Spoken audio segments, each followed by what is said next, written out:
जय श्री राम, जय बागेश्वर धाम। नमस्कार दोस्तों, एक बार फिर से आप सभी का स्वागत है द शास्त्र सागर में। दोस्तों, आज की यह वीडियो उन लोगों के लिए बनाई गई है जो कि हमेशा कमेंट करके बोलते हैं, क्योंकि जीवन की समस्याएं खत्म ही नहीं हो रही हैं, चाहे वह समस्या किसी भी प्रकार की हो, किसी भी प्रकार का पितृदोष हो, गृह संबंधी, पारिवारिक समस्या या नौकरी संबंधी किसी भी प्रकार की समस्या से भी लोग घिरे ही रहते हैं।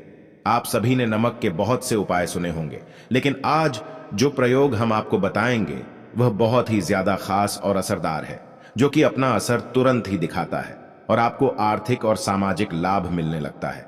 तो आप इस वीडियो को पूरा देखकर सही प्रकार से समझ लीजिए, क्योंकि इस उपाय की एक ही प्रक्रिया है कि इसको आपको नियम ध्यान पूर्वक करना होगा। तो आप इसे बहुत ही ध्यान से समझिएगा, जिससे कि आप इसे स्टेप बाय स्टेप कर सके। क्योंकि दोस्तों, हमारे बीच में बहुत से ऐसे लोग हैं जो कि बहुत मेहनत करते हैं और हमेशा ही परेशानियों से घिरे रहते हैं। बहुत मेहनत करने के पश्चात भी सफलता उनके हाथ ही नहीं लगती और वह हमेशा कर्ज में डूबी ही रहते हैं। परेशानियां उनका पीछा ही नहीं छोड़ती। यहाँ नमक का प्रयोग उन्हीं लोगों के लिए है जो कि कोई आसान सा उपाय ढूंढ रहे हैं, जो बहुत ज्यादा नियमों का पालन नहीं कर सकते हैं। तो ऐसे लोगों को बस एक बार नमक का उपाय जरूर करना चाहिए। नमक के उपाय बहुत ही जल्दी, तुरंत की तुरंत छुट्टियों में अपने प्रभाव दिखाता है, तो बहुत ही ध्यान से सुनिएगा। और यदि आपकी समस्या का निदान नहीं होता, आपकी समस्या ज्यों की त्यों बनी रहती है, तो आप मुझे कमेंट करके जरूर बताइए, क्योंकि हमारे चैनल का सिर्फ एक ही मकसद है कि जनसाधारण की सहायता हो और हर किसी का जीवन सफल बन जाए, सनातन धर्म आगे बढ़ता जाए। देखिए दोस्तों, नमक का प्रयोग बहुत सी चीजों में किया जाता है। आपने भी सुना होगा कि नमक का प्रयोग ज्योतिष शास्त्र, वास्तु शास्त्र और तंत्र शास्त्र में अनेकों प्रकार से किया जाता है। नमक का प्रयोग करके बहुत से लोगों ने चमत्कारिक लाभ प्राप्त किए हैं, लेकिन आज के आधुनिक युग में बहुत से लोग इन उपायों से अनजान हैं। लेकिन आज का प्रयोग यदि आप करते हैं तो आप अपने जीवन से नकारात्मक ऊर्जा को हमेशा हमेशा के लिए खत्म कर सकते हैं। तो ध्यान से सुनिएगा कि आपको यह प्रयोग करना कैसे है। आप अपने दोनों हाथों की हथेलियों में नमक ले लो। यहां आपको लेना किस प्रकार से है, आप अपने दोनों हाथों की हथेलियों के बीच में नमक को ले ले और यह प्रयोग आपको सोमवार या फिर शुक्रवार के दिन से ही प्रारंभ करना है। दोस्तों, एक बात का तो आपको विशेष ध्यान रखना है, या तो उपाय को आप सोमवार से शुरू कीजिए या फिर शुक्रवार से शुरू कीजिए। इन दोनों दिनों में से किसी भी दिन आप इस उपाय को प्रारंभ करते हैं। आप अपने दोनों हाथ की अनसुनी बनाएं और उसमें नमक को भर लें और उसके पश्चात आप अपने इष्ट देव का ध्यान करें। आपके जो भी भगवान है, जो भी आपके इष्ट देवता हैं, जिनमें भी आपकी पूरी और सच्ची श्रद्धा है, आप उन्हीं का ध्यान करें। उन्हें अपने मन में धारण करिए और उनके बारे में सोचिए। उसके पश्चात किसी भी प्रकार की आपकी समस्या है, आप अपनी समस्या के बारे में सोचिए। नौकरी के बारे में परेशान है, बार बार प्रयास करने के बाद भी आपको नौकरी नहीं मिलती है, तो आप नौकरी के बारे में सोचिए। और यदि आपकी समस्या पारिवारिक है, संतान संबंधी है, आर्थिक समस्या है, किसी भी प्रकार की आपकी समस्या है, तो आप उसी प्रकार की अपनी उसी समस्या के बारे में सोचिए। यदि आप लंबे समय से किसी बीमारी से जूझ रहे हैं, तो आप उनके बारे में भी सोच सकते हैं। फिर आपके जो भी परेशानी है, जिससे भी आप परेशान हो रहे हैं, उसको मन ही मन में सोचते हुए ऐसे सोचना है कि आपकी सारी समस्या नमक में जा रही है, यानी कि आपकी समस्या उस नमक में धारण हो जाए। एक और बात का यहां पर ध्यान दें कि जब आप अपनी उस समस्या के बारे में सोच रहे हैं, उस समय आप अपने इष्ट देव को भी याद करते रहे और नमक की तरफ देखते रहे। जैसे यदि आप शिव जी को मानते हैं तो आप शिव जी को अपने मन में धारण कर लें, और यदि आप हनुमान जी को मानते हैं तो हनुमान जी की छवि को अपने मन में धारण कर लें। दोस्तों, आप चाहे तो एक चौपाई का भी पाठ कर सकते हैं। उस चौपाई को आप अपने मन ही मन में दोहरा सकते हैं। तो चौपाई कुछ इस प्रकार है, आप ध्यान से सुनिएगा। कवन सौ काज कठिन जग माही जो नहीं होता तुम पाही। दोस्तों, यह एक ऐसी चौपाई है कि यदि आपने चौपाई का पाठ कर लिया तो हनुमान जी को आपकी बात सुननी पड़ेगी। यदि आप इस चौपाई का पाठ करेंगे, हनुमान जी तुरंत ही आपकी बात श्री राम तक पहुंचा देंगे। तो आप इस चौपाई का 11 बार, जब 5 बार पाठ कर लें, अपने मन ही मन में चौपाई को झप ले और अपनी समस्या को नमक की तरफ देखते हुए ही आपको यह चौपाई बोलनी है। और उसके पश्चात आपको क्या करना होगा, आप बहुत ही ध्यान से सुनिएगा दोस्तों। जब आप नमक की तरफ देखते हुए अपनी सारी परेशानियां, अपने सारी चिंताएं नमक में प्रवेश करवा देंगे, और जब आपके सारे बुरे ख्याल उस नमक में समा जाए, आपकी नकारात्मक ऊर्जा कभी कुछ उस नमक में समा जाए, आपको यह सब कुछ अपने इष्ट देवता को मन में अपनी धारण करते हुए सोचना है। आपको ऐसे सोचना है कि आपके इष्ट देवता आपको इन सभी परेशानियों से निकाल देंगे। ऐसा करने के पश्चात आप खुद नमक को अपने घर में बिल्कुल भी ना रखें, और ना ही आप इसको अपने घर में कहीं फेंकें। या तो आप इसको कहीं घर के बाहर बैठे या फिर कहीं ले जाकर मिट्टी में दबा दें, चाहे कुछ भी हो। दोस्तों, आपको इस नमक का इस्तेमाल बिल्कुल भी नहीं करना है कि तुरंत ही आपको इस नमक को घर से बाहर कर देना है।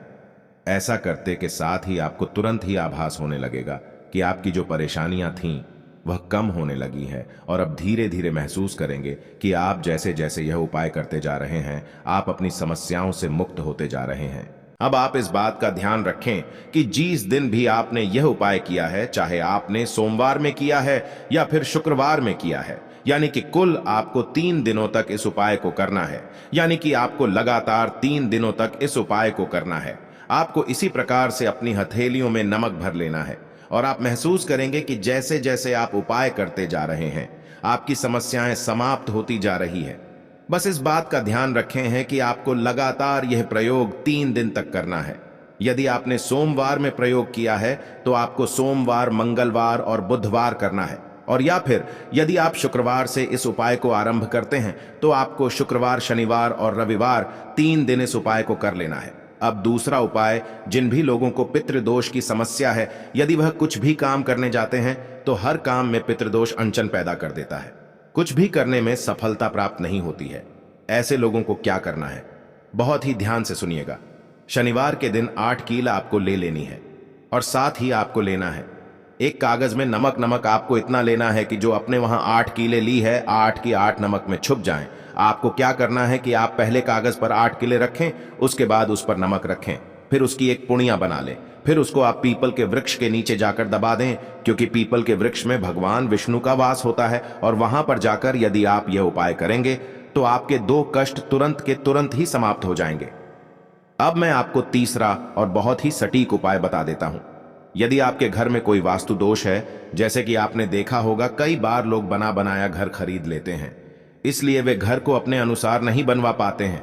ऐसे में वह अपने घर को तोड़ भी नहीं सकते, कुछ नया सामान भी नहीं लगवा सकते। तो उन लोगों को क्या करना होगा, बहुत ही ध्यान से सुनिएगा। घर में वास्तु के कारण जहां पर भी क्लेश होता है, आपसी अनबन बनी रहती है, घर में आपस में भेदभाव बने रहते हैं।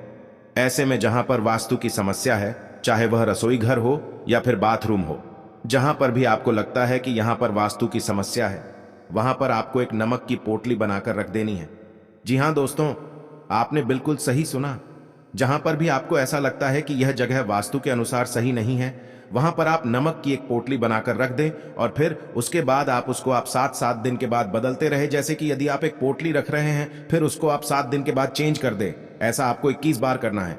टोटल आपको 21 पोटली बदलनी है। इस तरह से उस दिशा का पूरा वास्तु दोष खत्म हो जाएगा। नमक में इतनी शक्ति होती है दोस्तों, हम यहाँ पर जो भी आपको उपाय बताते हैं वह पूरी तरह से सटीक होते हैं।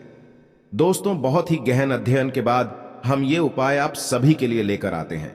आप चाहे तो हमारे चैनल पर जाकर कुछ अन्य उपाय भी देख सकते हैं, क्योंकि हम यह सारे उपाय आप सभी के मार्गदर्शन के लिए लेकर आते हैं। तो यदि आपको कोई उपाय अच्छा लग रहा है और आप अपनी समस्या के निवारण हेतु यदि कोई उपाय करना चाहते हैं, तो आप जरूर इन उपायों को कीजिए, लेकिन पूरी श्रद्धा और विश्वास के साथ, और पूरा उपाय यानी कि उपाय को करते समय उसको पूरा कीजिए। उपाय को बीच में मत छोड़ दें, अन्यथा आप बेकार ही परेशान होंगे कि हमें उपाय का पूरा परिणाम नहीं प्राप्त हुआ।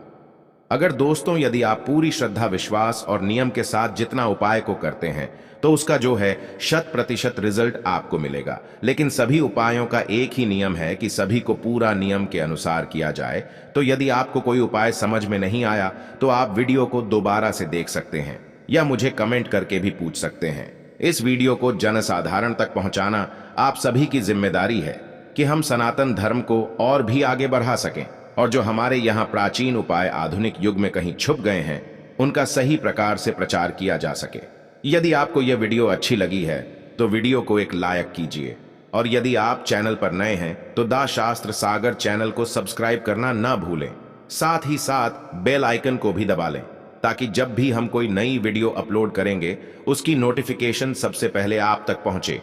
उन्हें कुछ इसी प्रकार की जानकारी के साथ जय श्री राम, जय बागेश्वर धाम। आप सभी का दिन मंगलमय हो।